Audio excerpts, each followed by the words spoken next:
excitement because right here tonight we've got not one, not two, but three award-winning actors on the one show so far. Yeah, star of Jurassic Park and Independence Day, Jeff Goldblum is teaming up with star of smash hit drama Ozark, Janet McTeer, to find out what it's like to live forever as Greek gods in a brand new series. They will keep coming, I promise you. I can't wait. And they'll be joined by the Danish girl and ex-Machina star Alicia Vikander. She's taking on the role of Catherine Parr, the sixth wife of Henry VIII, and will be revealing the very unusual thing her co-star Jude Law did to get into character. Yeah. Now to say hello to our guests this evening. Please welcome Alicia Vikander, Janet McTeer and Jeff Goldblum. I mean, we've been looking forward to this one. We really, really have. We are in the presence of royalty tonight. Now, Alicia, you're playing Catherine Parr, the sixth wife of Henry VIII in your latest film, Firebrand. We'll be catching up with you shortly. And Janet and Jeff, you play Queen and King of the Gods in a new Greek mythology series, Kaos. Now, Janet, can you give us a little summary about what it's all about? Well, it's a sort of modern reworking of the Greek myths, correct? Yes. He's the clever one, and you don't have to know anything about the Greek myths really to watch it, and it's very surprising. Everything has a twist. A myth is a myth because you can change your mind about it. Charlie, our writer, is incredible. Charlie Cavell. So it's very modern.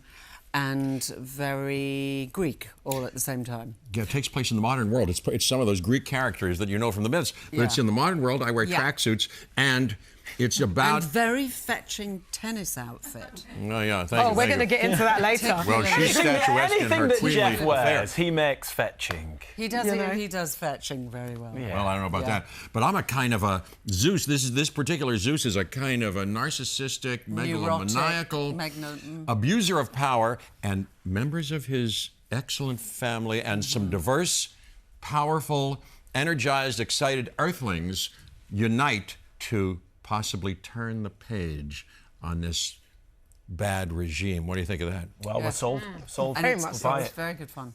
Lovely. We've got a question, actually, from Lynn. And Lynn says, did you actually personally research about Greek mythology and the gods to prepare for your roles in Kaos? Or were you already up and into the knowledge of the Greek gods? So did you do any personal prep, Jeff? I did. And when I was a kid, I saw Jason and the Argonauts. You ever see that movie? No. Yeah, Ray Harryhausen. And then Clash of the Titans. So I didn't know much. And then, I went, I better learn about this if that's where this is coming from. So Stephen Fry wrote this very beautiful book about it. I was halfway through that. And then Charlie Cavell, who's the brilliant writer who did End of the Effing World. Yes, we got him. It's so good, and it's so darkly hilarious. And Charlie said, we don't have enough time, because you could spend your whole lifetime learning about the gods. I'll tell you how this takes a different turn. Let's study about that. And so that's really all I know. That was like my first cassette tapes when I was a kid. I had all Which the one? Greek mythologies, yeah. Really? Like the end of the era of cassettes, I think. That was like the one and only thing I had when I was a child. And you were interested? So I'll see when I watch the show now if I actually remember. A lot of it is true to the myths. So if you know the myths, it's true, and a lot of it isn't. Yeah. And if you don't, then it's doesn't. okay. It's still wildly entertaining. Basically, Jeff went onto the set and said, I'm a god, and I went, oh, okay, I'll be queen. Well, and that's you kind are of the way it naturally. went. That's right in your. That's how it went. That's in your sweet spot. Yeah. It comes out Thursday. See all 8 episodes and tell us what you think. Jeff, don't you worry about that. We are going to plug the living daylights. Truly. You don't need to do that, Jeff. I'll do that I'm just for you. gushing I'll do that for organically. you. But Let's take a quick look at what it's Okay. Mortals, I made you. And this is how you repay me.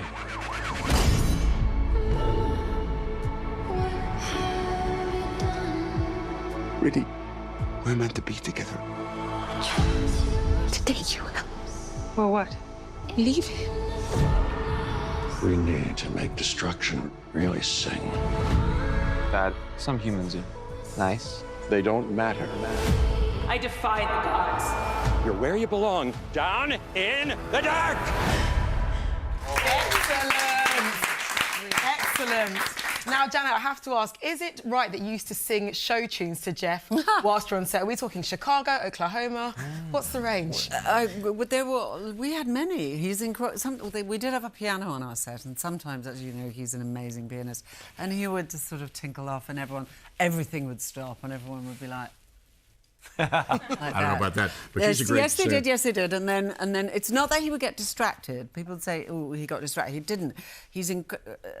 Jeff works incredibly hard, and we're both sort of old school, very well prepared, know our lines, all of that sort of stuff. But he would just get very... So it was just sort of... There's always so much going on. Look at all these people. Sometimes you're and so we would just sing. Sometimes I find you're so prepared. You don't want to, in those last seconds before action, you don't want to fret about it. So we would just... You want to take an adventure a little bit of ways. A girl named Alicia.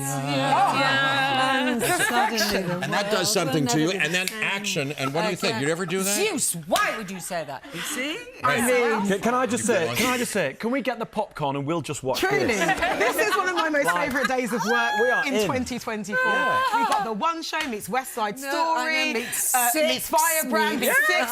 It's all happening. On. Speaking of musicals, it would be remiss of me not to mention Wicked, Jeff. The upcoming adaptation of the big old musical starring the brilliant Cynthia Erivo and Ariana Grande. You are in it as the Wizard of Oz. I play the Wizard of Oz. I hear you're a little bit afraid of witches, so how did that work out? Oh, a little bit. Well, it's part of the archetype, you know, and the Jungian idea. My first dream when I was a kid, I remember a witch tied me to a tree stump. And it's true. 12 minutes past 7, brush yourselves. More popcorn, Van? I mean, I understand. And said, I'll cut it short. You now. And I thought she was going to cut my head off. And she went, peaches, peaches. And I was just scared about that. But really, on the set, Ariana Grande plays the good witch, and her character, finds her love, her heart, and Cynthia Erivo finds, as that character, her power. And mostly, I wasn't afraid. I was very moved and inspired. All right. Okay. What a show that is. Do you know that show? Do you know that play? I know the play, but I haven't seen it, so I'm now waiting for the film to come out. It's going to be good. And Janet, you're in the latest Mission Impossible offering. I am. By your answer, I assume that you can't say too much about it. I can't say too much about it, except I did have it in... Well, the reason I'm wearing these rather fancy shoes is because I've got a fractured toe, because I said the only reason I would do it is if I could jump on the back of a motorcycle with Tom Cruise. And he said, oh, all right. So we did it, and then I just broke my toe making That's the how bed. you broke it? I didn't know that. I was That's making only a the toe, bed. You know. I didn't really A martyr for the art. Got to respect I wanted it. to do a stunt, and I didn't. They just made me sit in a... I'm not allowed to say. Except I have to say it was amazingly good fun. And in my household of boys, it is, of all the jobs I've done, it's made me the coolest thing to have been in until this. I bet. Well, Jeff, brace yourself. Brace. Here it comes, we promise. Here it Kaos comes. will be available to watch on Netflix from Thursday. There you go. There you go, yeah, still to come. We'll be talking to Alicia about her latest film with Jude Law and the challenges she faced playing the sixth wife of Henry VIII. If your wife took part in the Sydney Olympics in 2000, gymnastics. Correct. My wife was in the 2000, when she was 11 or, a kid. She went to her mom in Toronto. I want to be, and that's what I want to do. I'll go on a hunger strike if I can't do it. And they took her off to Russia. She got a coach, and she was the Pan American champion that year before, the best rhythmic gymnast, ribbon of the ball. Oh, fabulous. Ballet dancer, and a contortionist. And then she went to the Olympics and da-da-da-da-da. Yeah. Perfect. Do your kids show any signs of any athleticism to get involved in sport? Yes. Yes, soccer and swimming and surfing and horse riding. I do a lot of that stuff. Oh, fabulous. Doing it all. Now, Alicia, you play Catherine Parr, the sixth wife of Henry VIII. Look, the man could love. In your new film, Firebrand. Before we have a little chat about the movie, let's see what fans can expect. In a rotten, blood-soaked island kingdom, there once was a queen by the name of Catherine Parr. She was the sixth wife of the vengeful King Henry VIII. I won't be patron to heretics. He will kill me like he did my mother. He would never do that to you. Do you hear me? The 5 wives who came before her all met untimely ends. But Catherine's fate was to change the kingdom forever.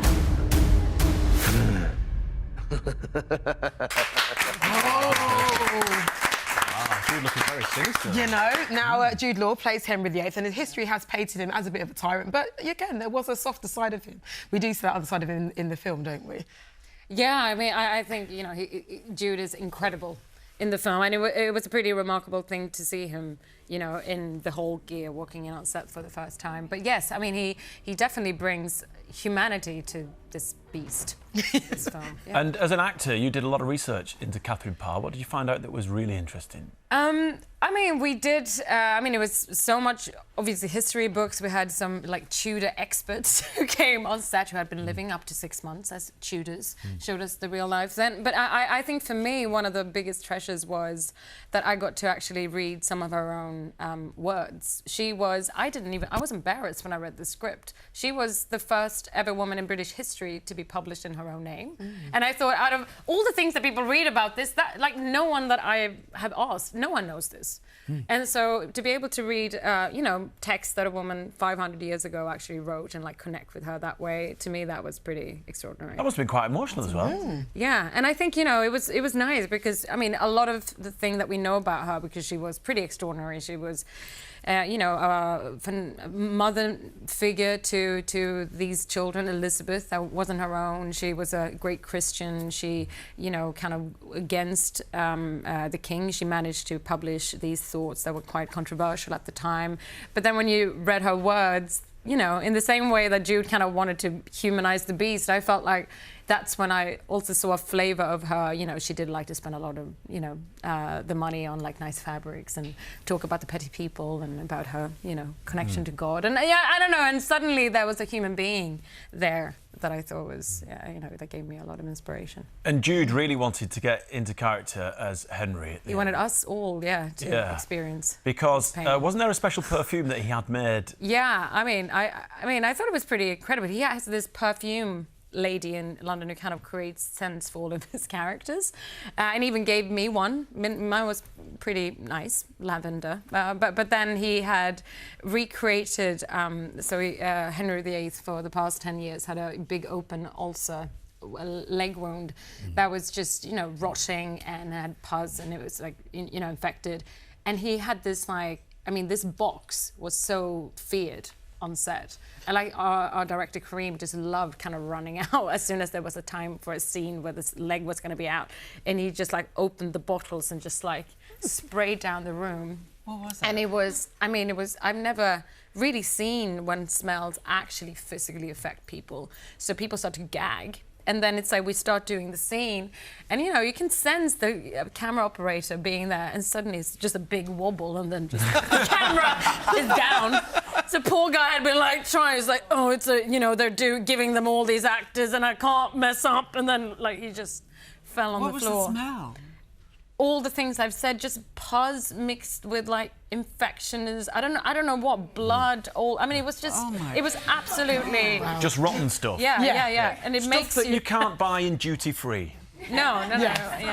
But true dedication to the role. I think Jeff. The perfume character. Yeah, we can confirm smells 10 times better than what Alicia just described. Well, Alicia's film Firebrand is in cinemas on September the 6th. Yeah. Alicia, we have a lovely message to you from Lynn. Oh, yeah. Lynn says Alicia is such a talented actor and looks brilliant as Catherine Parr. I cannot wait to see her performance in the film. Oh, that was it? No question?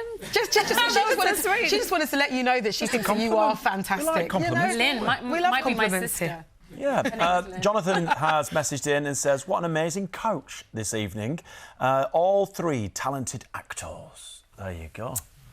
Lovely. Lovely stuff. Vernon, got to salute you. You've had such a great reaction to your tribute you did for the incredible Steve Wright, who we sadly lost, but it would have been his 70th birthday. So much great love coming through for that on radio too. Yeah, we did a tribute for him, you're right, on what would have been his 70th birthday on Monday, and the comments have just been absolutely superb, and I know Steve would have loved it. And if you missed it, please check it out on BBC Sounds. So, thank you very much to all of our guests. It's been an absolute pleasure. Truly. I'll be back tomorrow with the wonderful Alex Scott, and we'll be joined by Tracy Ann Oberam and Fred Sirius, and Matt will be here with Watchdog, so we will see you tomorrow.